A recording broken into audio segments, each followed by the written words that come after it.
I guess first things first with Bluesfest, it's had some amazing headliners over the years. I mean, you name it, it's probably been on the festival. How do you keep that certain level of headliners? Like, how do you convince Dave Matthews and John Mayer that they want to come back over? And do you ever struggle just because the acts aren't available there of the quality of the previous year? Or? Well, firstly, there's within what would be the Bluesfest base, the blues, the jazz, the roots, the alternate country, the reggae. I'm always staying in touch with all the major artists and their representatives in that area. Certainly for Bluesfest, I think we incorporated into the festival, probably starting from '96 with Ben Harper, what became like a whole new genre of music, which nobody even realised at the time, but you've just got to look at that influence a few years later in acts that were so influenced by Ben in say John Butler and Xavier Rudd and many other beautiful girls, and you could go on and on. And so that kind of became what you'd probably loosely call the jam band music phenomena that, although it's more branded in the US and less branded here, it still is a real phenomena here. Dave Matthews Band, we were able to present them before anybody else. We brought Jack Johnson to Australia when nobody knew who he was in 2002. I think we paid him 10 grand to come, and I think he had to fly himself down here for that too, from Hawaii. He ended up buying a house in the environment.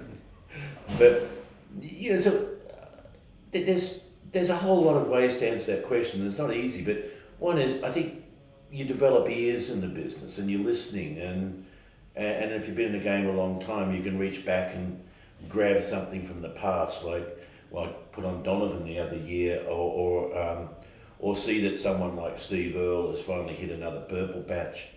And I also listen to my staff, I'm lucky that I'm surrounded with Bluesfest has the most beautiful staff, wonderful women that are surrounding my event, and they're also beautiful goddesses.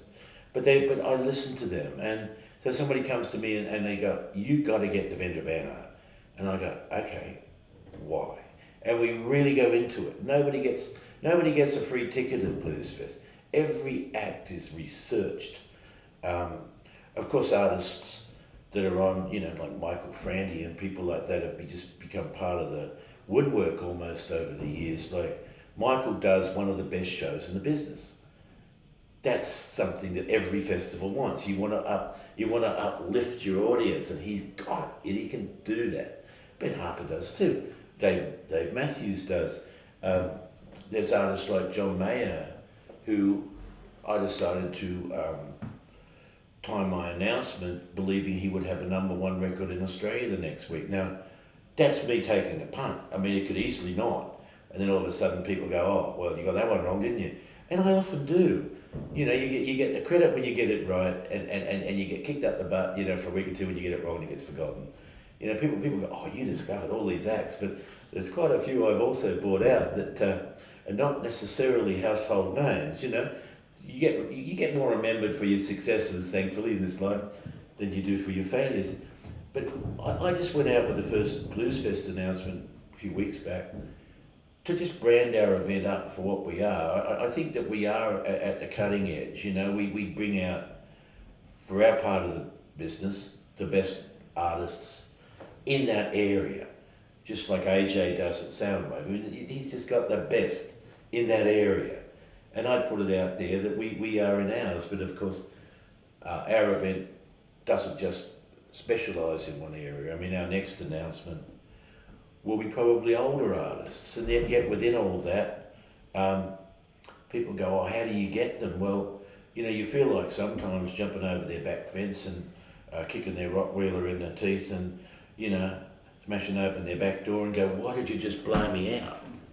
Because that happens too, and so you don't get everyone that you're attempting to get, and yet within that, and I'm sure every festival director, if he you know, we'll all put a spin on it, but to get an announcement that continues to just build, you've got to get those right acts over the line, and sometimes they don't happen.